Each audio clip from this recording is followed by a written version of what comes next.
Yeah, I think, as much as anything, have great respect for their team. So forced to play at a high level competitively as much as anything. I think they compete. If you don't compete at a high level, it's hard to beat. Thought that we didn't start out as focused as we needed to be defensively. I thought in the first quarter they got some easy stuff. We got better as the game went on defensively. And the zone caught us for a second.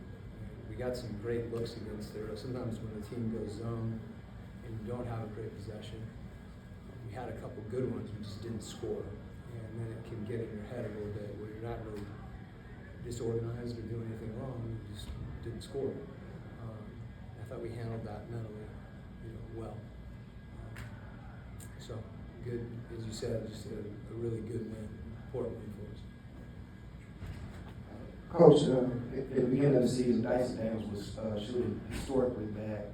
What has been the difference, especially in this winning streak, to his approach to the game and his offensive game specifically? I think he's just shooting. You can't make him if you don't take him. And as much as anything, everybody's got confidence in him taking that shot. So just getting space, I think, just his preparation, is getting him ready to shoot when he's not passing anything up. And if he doesn't feel comfortable shooting in a given possession, that's okay too. He can make other plays. We've seen him do that as well. So I don't want Dyson to overthink it. I think that's the biggest issue for any player. Kind of obsess about something. He's not doing that. Didn't feel that tonight.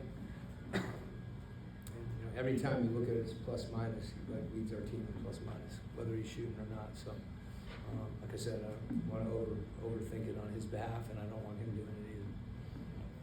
And similar being efficient shooting night for O, just how did he kind of get the right spacing or rotate it out to get open so that guys could find him? Yeah, I think, I mentioned it's similar to Dyson. I think the spacing is everything.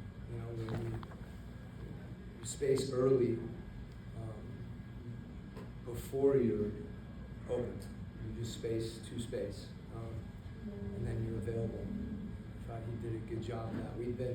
The last time we played Boston, I think we haven't been as disciplined with the way we've spaced them before. We've been a foot inside the line, and two guys cutting and just not having enough awareness on that.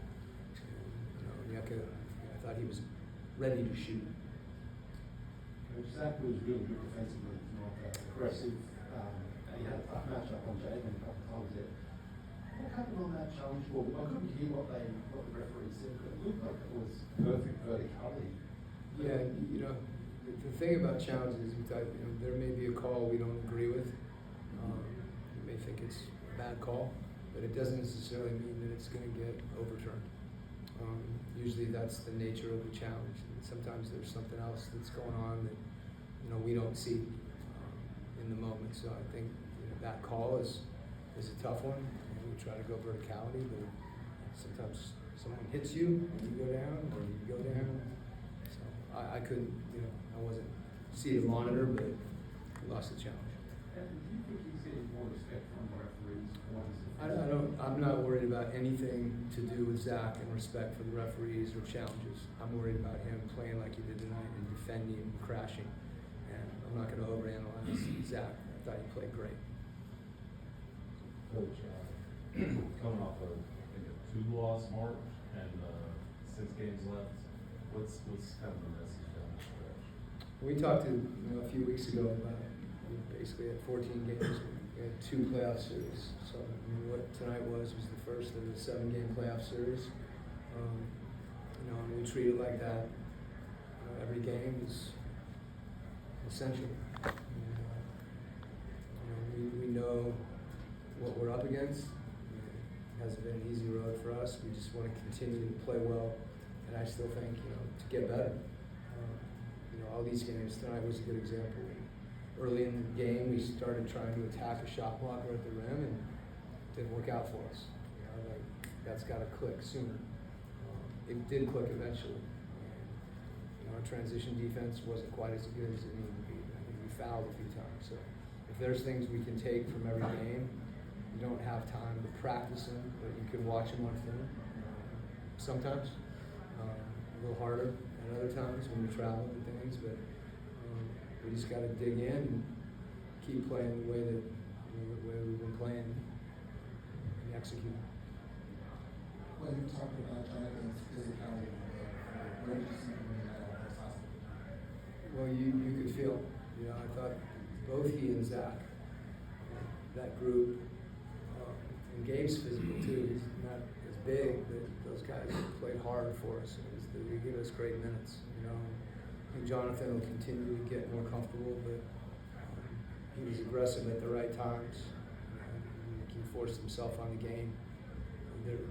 Because of the way that he plays, you want him to be aggressive. And he's capable of doing that. And there's a line there that I think he's finding as far as I'm in there and I can kick it out, or I'm in there and like I'm going to go to the rim.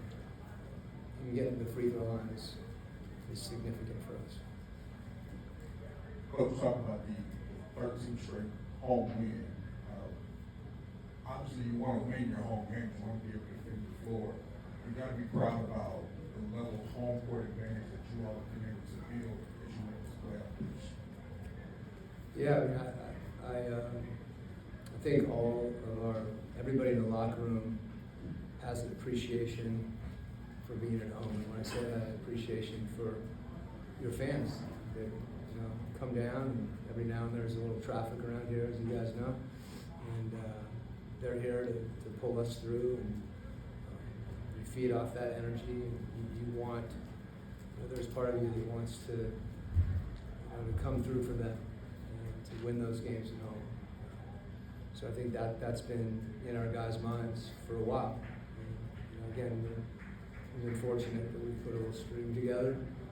You're not going to get all of them, but the focus has been there. And I think our team's just been playing hard. And, like I said, that's what we need to do. That just needs to be the baseline for us. Coach, you've spoken about these two guys a lot, but can you talk about Jalen and Nikhil? They're both in the conversation for most improved this year. How have those two specifically progressed throughout the season and stepped up as there's been so much turnover? Yeah, I think coming into the year, we felt like there's more there. And that's whether you're a younger player, they're both young, and opportunity sometimes is something that you need to raise your level to meet that. And it doesn't always happen right away. So I think both those guys, understanding and being more aggressive when our team has needed that, but then at the same time, as we've added more players, say CJ for example, or Dyson, or JK, other guys offensively that are capable of making plays, for them to understand, time and score and situational basketball, and still maintain their aggressiveness, but also be unselfish enough to create for other people. And I think for both of them, they're valuing the importance of them creating for their teammates is a huge thing. Usually that comes later.